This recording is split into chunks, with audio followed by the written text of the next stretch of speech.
farm early. So here we go, picks and bans are getting underway. Aurelia and Jax immediately removed from the game, no doubt about it, focusing those top lane. There goes the Kha'Zix. It was a heavy focus for many teams yesterday as their first pick, and Ryze will also fall to the wayside. And this is so smart by ROCCAT. They don't need to change their bans at all here, because again, Elise has been the favorite jungler for Jankos. So banning away 2 of the junglers for Shook here, and they can just then take Elise or Lee Sin, whatever is left open. Very, very smart for them to ban the same champions, and it really showed how effective it was, because the Lee Sin from Shook didn't really have any impact, especially not as much impact as he wanted to have. I wonder if they're going to ban out the Thresh here as their final ban. Alliance actually, no, they're going to go for Leona, so that leaves the Thresh open for ROCCAT. Question is, do they prioritize it as first pick? They can do it again, because 2 junglers, the same ones as last game, are both open. More junglers like Nocturne could be an option. Udyr, Xing Zhao, there's so many choices here, so they can just take the Thresh away. Alliance seems to just want to put them in the situation where decide, do we take a jungler, do we take the support here? Had they locked in Elise, of course, Nif could have picked up the Thresh. It's interesting. They're obviously thinking, okay, let's try and do the same again, it seems here. Take away the Leona, that clearly interrupted our poke comp, and they are sticking with the same champions. ROCCAT themselves, they're going to react. Looks like it may be a Jinx coming out this time. Elise was locked in once again for Jankos, though. It played so well last time around. So same plan as you just said, without the hard engage, unless we see something different now in Vander. You could even lock in a Annie or a Zona to get some engage here, so you can start the fights if you want to try and do the same thing as before. Though, very standard picks from ROCCAT. We've seen the Jinx from Silver, and ROCCAT as a team do such a good job protecting him when he's playing this Jinx, so it works out really well for him in every single team fight. Yeah, this is a 3 that they core 3 that they've had all the way through playoffs, except Thresh. Of course, he was banned out a couple of times, but if you look back to the Gambit games, Elise both games, Jinx both games, Thresh both games. So certainly going to be comfortable with these ones. What are Alliance going to be going on to this time around? Shook, of course, played himself that Lee Sin. Didn't really get in there a lot of the time. Kind of struggled, in my opinion, to have the control that Alliance needed of him. And I just realized I talked about Vander picking up Zona or Annie when he already locked in the Thresh, of course, so that was pretty stupid. Anyhow, he needs to land the hook now. You realize your own mistake. Yeah, I was like sitting thinking to myself, what support are they gonna pick here? Oh, never mind. Anyhow though, on Alliance side, even more now disengage and kite with the Morgana being locked in. So still, here's the difference though between the setup from last game. Nocturne, it's a lot better engaged than Elise Sin here. It's a lot more safe engaged because you just pop your ultimate, fly into the face of the enemy. Can even get black shielded by Morgana here, so he won't even get CC'd, and he can get his fear off to a target, and then the rest of Alliance can just pile onto them. Well, we'll see how it works out for him. We have seen Nocturne already. Cyanide played it, I believe, the other day as well. He's really been a fairly hit and miss champion so far. Has come into his own in 4.5, but hasn't seen too much usage so far. Xin Zhao was also out there as well. Lee Sin, of course, was used by Shook in the last match up. It does seem that Zazas is going to fall back to Tronda once again. He did work out well against Wicked. He didn't really have too many problems. He fell behind in CS, but overall, it seemed fine. And, well, now we see Nidalee in the hands of Overpower. So, both these teams now are actually switching around the tactic and taking the other teams, because we now got their engage on the side of Alliance here, where the engage on ROCCAT is you need to land a hook or you need to land a cocoon. Otherwise you won't start a fight. Alliance will be able to just back off every single time. So now then, with the Nocturne from their side, they can actually start the fights. Of course, top lane is going to be the same deal here. If we get the one-on-one, Renekton in the start, Trundle in the late game, Youngbuck talked about it. So we need to see how Alliance will handle this. If they want to be more aggressive early on, if they, especially with Nocturne as well, you can set up a lot of ganks. And if there's a Fizz or a TF from Froggen, he can then join in and beat his like kill squad walking around. And I'm trying to think back to last season, how much Froggen actually played Twisted Fate. Pretty much everyone in the mid lane was playing Twisted Fate. He even backdoored Peke. Yeah, that's true. That did in fact happen. He's switching around there last second. In the end though, it is going to be Fizz locked in here for Alliance. Of course, he did make an appearance in their semi-final game, Game 3 against Fnatic. Against Nidalee. Yeah. Against Nidalee, yeah. It's, so when Nidalee is this popular here, there will be some counter picks. Fizz is one of them. He can deal really well with her in lane, and also the kill potential from Fizz always be able to jump onto Italy and try and set something up here. So it's a very standard counter pick to Italy, and let's see how Froggen can actually handle this. We need to remember again, with Nocturne at level 6, he can join in with him. They can set up some very deadly ganks in the mid lane, where it's very hard for Jankos to actually come in and counter gank it, because there's no vision.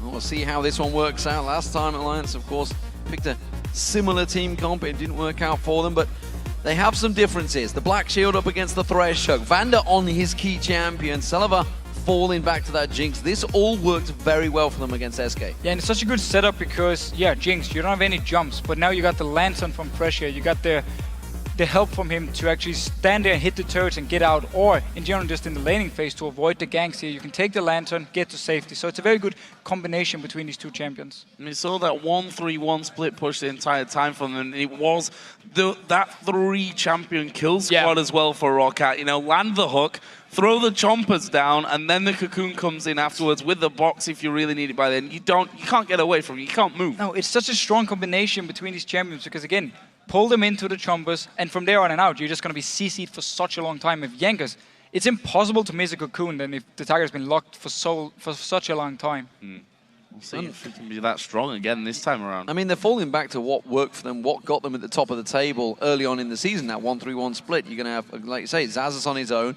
Nidalee probably be on his own, while the rest of the team continue to just push in there. But of course, now they've got the added advantage that Overpower on Nidalee could join the rest of the team as and when he needs to. Yeah, so that's actually also the issue for ROCCAT, because Fizz in late game, there's very few champions in the game who can actually deal with him 1v1 in a split push. So we can see Wicked in the start trying to shut down Xaxus, and then later on, whenever Xaxus becomes too strong, they can swap it around so Froggen goes up there and he will be able to duel Xaxus, especially because he should be building for armor early on to deal with Wicked. It means less MR, easier for Froggen to go up and kill him, and then Froggen and Alliance will actually win the split push.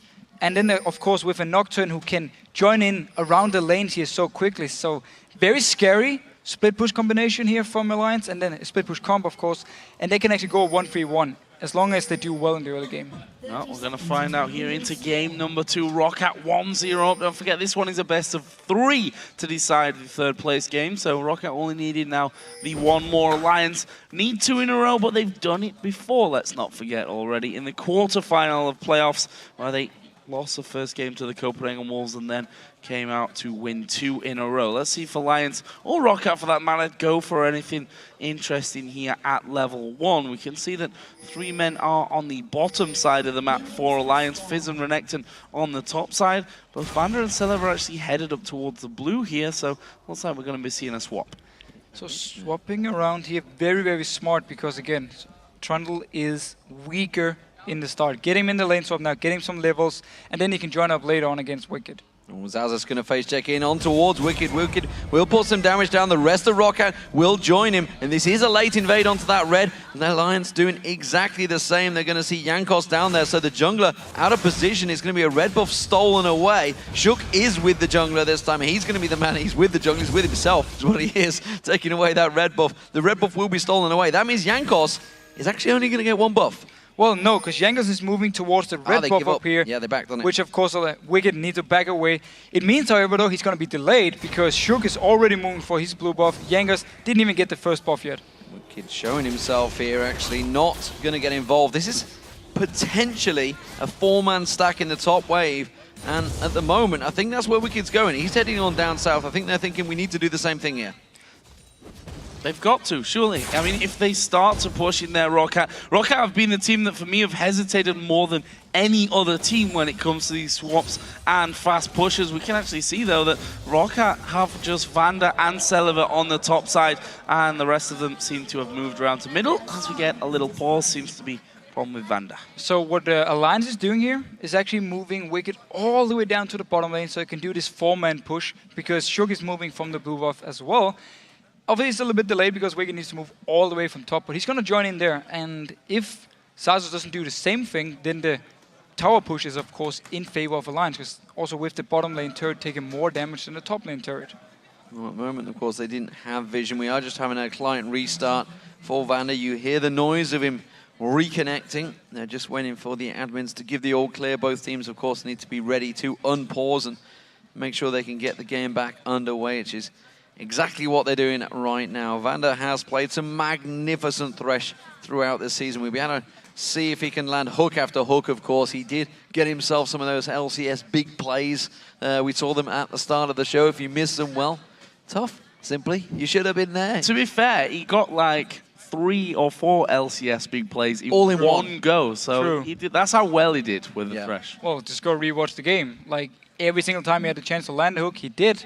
And set up kills for ROCCAT. That's also one of the reasons they won. And if you can do the same here, combine that with Elise, with, of course, Jinx, as we talked about, staying with him, kill after kill after kill.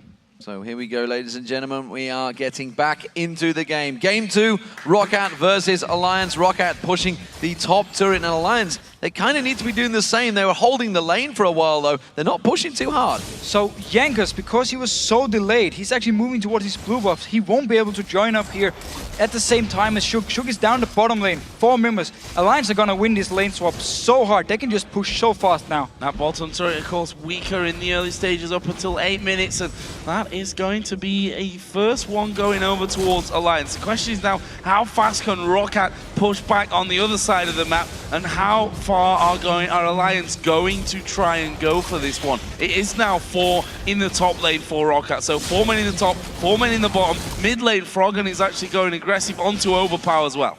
So one thing we need to remember, though, is that Jinx is very strong at pushing turrets. Elise is very strong at pushing turrets here. So in that case, ROCCAT can actually try and catch up here. But they are already recalling in the top lane with Sasus. So he's going to go down here to the bottom lane to make sure they don't lose 3 turrets. We'll see if that's what the case is. There's going to be the second one of the game, and you can see ROCCAT have only just started on that inner turret. They don't have enough minions in this wave to take you down this time around. Meanwhile, 4 members of Alliance come in there. Zazas has got to be careful. He's only level 2. There is 4 members of Alliance very close by. Jankos joins them, so 2 members go defensive, and Alliance do step away from the turret.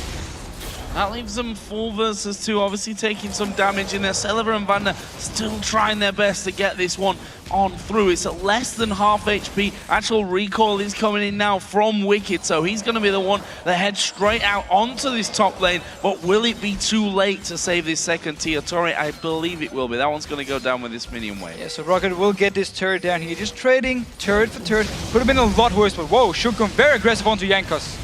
Diving towards him, gets a lot of damage down on towards him. That Fearley's been enough. If Froggen can get close enough, they may well get the execute on towards him. Gets the heal off, though, from Overpower, and that does push him, bully him out of that jungle. He comes back in. Froggen goes deep. There's first blood. Flash for it with the Ignite. Not sure if the flash was needed, but he just piled back in. Why did Jankos go back to that push? I've absolutely no idea why Jankos went back. Froggen, he went moved from the mid lane long ago. They would have known he was there. He's giving up double buff to Fizz early game. It couldn't be more perfect for Alliance. And I think just wanted to get his ward down there inside of the brush, but they pounced before they could really do anything. As Froggen actually going to get exhausted here. That's some good damage back from Overpower. But that Summoner spell's been burnt left, right, and center in that mid lane. Only the flash left for Overpower. In the top, the turret did, of course, go down, and Wicked has now gone up there to have himself this minion wave away. If we look at the CS actually between those solo lanes, 18 to 6 CS for Zazas over Wicked. Well, we're seeing whether Froggen, I was wondering whether Nif was actually going to go piling in there. Had got flash available, could have gone to Overpower there. Hasn't got his Cougar form just yet, so wouldn't have been able to pounce away, would have forced that flash away from him. As it is, Nif, he's going to rotate on down towards the bottom. Tams had stuck around the entirety of that bottom lane. They're actually very even in farm. We are going to see Celiver probably heading that one because he's already in the wave, whereas it is a very similar build towards him. But look at this, Shook already got the Feral Flare 6 minutes in the game. Very early Wriggles not the for him, yeah. The Wriggles, of course, needs to stack it off, but still, getting this early attack speed, attack damage here, so his jungle clear is going to be very, very fast, and he's going to be able to farm up towards the Feral Flare in no time here, so very, very strong start everywhere around here for Alliance. ROCCAT are pushing this bottom turret out though. Shook, in fact, will be coming across, will take the white on his way down to that lane, and now ROCCAT actually backing off, and look at this, mid lane is going to be coming down. Jungler is there as well. This is going to be a 6 minute 50 dragon attempt for ROCCAT. Risky play. They're all caught in towards that pit. Can Alliance react quick enough? Froggen's a long way away from this one. They've only taken half the damage off the Dragon so far. Remember, nobody really has ultimates on this one. ROCCAT will secure themselves the first Dragon of the game in 7 minutes. And a very, very smart move, because Wicked is freezing the top lane here, so they knew he would never be able to join in. Again, decided to bring the exhaust, so no teleport for him. It was actually one thing Youngbuck pointed out here after the game, that Wicked should be playing a champion with a teleport, so he can provide some more map pressure and also do a better job late game in the split push. But that's of course where Alliance this time around are saying, Wicked is not going to be split pushing late, at least not fighting anyone. We're going to have Froggen do it instead. Interesting if Wicked actually changes his build this time around as well. Froggen actually is already putting down some damage onto that middle turret. Overpower went back to collect off his Fiendish Codex and that Chalice as well. Give him a bit more spam ability in that mid lane. On the other side, Sheen already picked up there for Froggen as well, which that first blood certainly will have helped towards. Yeah, we need to see how Froggen decides to build here, because with the Lich Bane nerfs, of course, the AP ratio has gone down 0.25. And also it scales now from your AD. So you need a few levels before it really does the same thing as the old Lich Bane with the AD base thing. I believe it's like 67 AD you need to do the same as the old Lich Bane. So we need to see if he decides to go straight for it. Actually, they're going very aggressive. Straight in, double ultimates used, overpower on towards the tower, but he's going to go down. The Ignite being run, it will be enough, but now Froggen's in trouble. You can see Vander coming around there. Jankos will sink his teeth in. Froggen flashes away. Will Vander land one of those legendary hooks? He doesn't need to. The flay was enough, and then Salavar comes in for cleanup duty. This should mean the turret as well. Only Nif is there to try to defend. Both side lanes are getting pushed by Alliance though, but there's a long way for them down to the turrets of ROCCAT. Very, very well done there by ROCCAT, turning out that kill, or turning around that kill and getting themselves 2 in the end. And we thought that Vano was going to throw out the hook, actually just got in range of the flay for a bit more safer CC on that side of things. And that'll be 3-2 in turrets with the first Dragon going to ROCCAT, and we are now tied in kills here as well. Obviously that bomb lane just pushing out a bit far there. Overpower just coming out of the base and realizes that he has to get in there and clear that one out. Xaxus will also get back into the top lane. And remember back what I was saying, that Xaxus had a very early CS lead over Wicked. That has completely flipped now. It's almost double the lead for Wicked after he spent all that time freezing out the lane. Yeah, exactly. He was freezing the lane. It meant Xaxus moved with his team instead, got the mid turret, got the Dragon of course, so got more for the team. But Wicked is ahead in gold and seems to be building the Cutlass again, so he will go for the same kind of build where he's going to be strong in the 1v1s, at least up to the 30-35 minute mark. So same kind of idea with the split pushing. And Froggen, a bit like we were about to talk about before the whole engage happened, with completing the Lich Bane as first item is actually very rare now, so it seems that you want to go for something else and then go Lich Bane later on. Yeah, and because of the global objectives gained by ROCCAT, Xaxus is actually ahead in gold. We just saw him heading past there, despite the fact he was behind in CS. Of course, he's getting himself a giant minion wave now, but he's got that assist, he's got them 3 towers, and of course the Dragon. It is keeping him in there, so despite Wicked doing all the hard work, keeping that lane frozen, tanking those minions, and a ward goes down, ladies and gentlemen. I think that's almost tribute to Gambit and Copenhagen Wolves yesterday. If anyone was involved in that match, they will be well aware of that situation. This bottom lane, Alliance are sticking to it. They continue farming down, and Tabs has been very, very deep on it, farming out for a long period of time, and which is why you see Nif. He's trying to get some vision control, which is why we're seeing these wards being beaten over. Tabs is a little bit out of position here. He needs to be very, very careful here. One cocoon from Yanks. There we go. Wow, flash in there. Super Mega Death Rocky comes around as well. Here comes Vander. Can he land the hook? Will he need to land the hook? Flash is available for Tabs. There is a repel. He's used the flash. Vander flashes. The hook misses, but the spear comes around. Another cocoon lands, and Tabs will go down. Overpower gifted the kill. So Tabs here was so far up in the lane. That's why Nif was warding in the jungle here to try and spot ROCCAT from ganking him. But they were already down there. They were already going towards him. And Alliance not able to push anything else because the top lane was pushed all the way into their area. So it meant that Xaxus could just go to the mid lane and defend when Froggen tried to push the turret. And that gave 3 assists and a kill across the ROCCAT, despite the fact he dodged so well on all those skill shots. When there's that many all coming in towards you, there's only so many you can get out the way of. Bottom turret is now the focus for ROCCAT. It is the weaker of the turrets, and of course that almost certainly will be where Salavar wants to get that minigun railing off towards. But as it is, we're seeing Froggen heading up towards Xaxus in the top lane. Zazas, he's full HP, ultimate is ready, so this dive could be a little bit risky, but they should have enough damage. He's gonna go putting that Never ultimate mind. down, and well, enough damage. Not really positively true on that one. Wicked took far too much damage from the turret. Yes, Subjugate, you could argue, a little bit wasted in that scenario, but he stayed safe and didn't give any more kills over. And now they may try and turn things around here. They're gonna go in for Froggen. The fish is gonna knock Jankos in the air, but Zazas keeps going. Don't forget, there's no turret in there, and he just dodges out with a playful trickster away from that cocoon, but Overpower comes in as well, and there is Vander. Froggen is trying to lead them on the wild goose chase. Wait for the hook, goes wide though, and Froggen is still running. Super Mega Death Rocket, as it's been doing all week from Sullivan, coming in slightly too late, but they're going to go for Sullivan now. He's going to get leashed up, exhaust onto him as well, under the turret, finds himself safe, turns around, Shook's got no mana left, they're going to keep going. The spear flashes by, can Sullivan chase him down? There's no one on this bottom side of the map for ROCCAT. The zap doesn't quite connect, they don't have vision of him here, but Overpower's going to come jumping over the wall, spots Shook, is he going to go out to the spear here? No, he's going to keep chasing in. Pounces in, here comes Tabs as well. Tabs gets exhausted, and Overpower walk away taking no damage. And again here, ROCCAT is just roaming with multiple members around the entire map. Dragon is now the target. Alliance won't be able to contest this one. So ROCCAT, simply because Alliance is not able to push anywhere, I mean, yes, Tabs, he's pushing down the bottom lane, but there's no turrets for him all before he gets all the way down to the base. So it's so easy for ROCCAT to just say, we can roam away from here. 4 members. It was Vander who walked from bot lane all the way up to top lane to help them kill Froggen up there. And there's no response from Alliance. They're not pushing anywhere. They can't push anywhere. Yeah, they just are left floundering right now at the moment. ROCCAT have the rotations, have the skills, the ability to keep chasing, keep hounding any member around there. And the moment Alliance tries to create a play, ROCCAT are there to react, but they're there in numbers. They are there in 4, 5 players, all pushing in there. And we saw Sullivan got caught out. It was actually Zazas that were diving on the top lane, and both of them got countered and picked up a kill for ROCCAT. So fantastic stuff. They now 5-2 up, and they have that turret advantage as well as a gold advantage. It's only 1,000 gold advantage though, despite what has happened, and ROCCAT seemingly in full charge so far.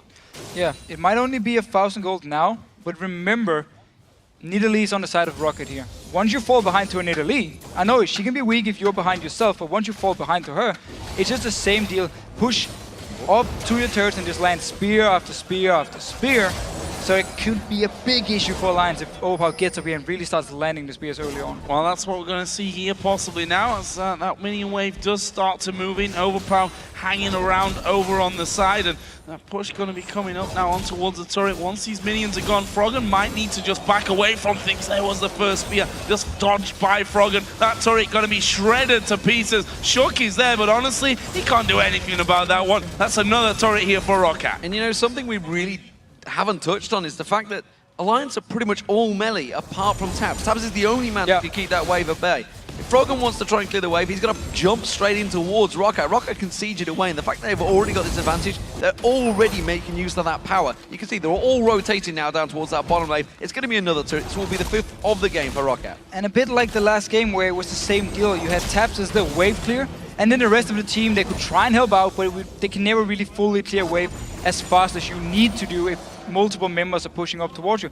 So it means now, them being behind, there's the first spear we talked about, and now ROCCAT can just stay here, keep trying to land spears. Yeah, they're going to use the Culling just to clear the wave. It will only be a matter of time though. Sullivan wasn't even with the team. He's going to rotate around. The next minion wave is going to conga line its way up there, and I just don't think they can keep ROCCAT at bay.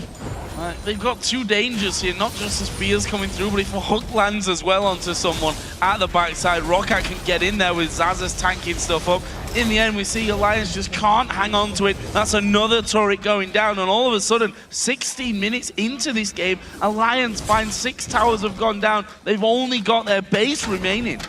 And we have seen so much roaming around from ROCCAT. You normally never see it so early in the game because you want to sit in your lane, you want to get XP, you want to get the gold or get the first few items. Instead, ROCCAT were like, you know, we're just going to take 4 members, go bot lane, kill Tabs. Then we're going to take 4 members, go top lane and kill Froggen and extend our lead, get the first few turrets and now just continue to siege up.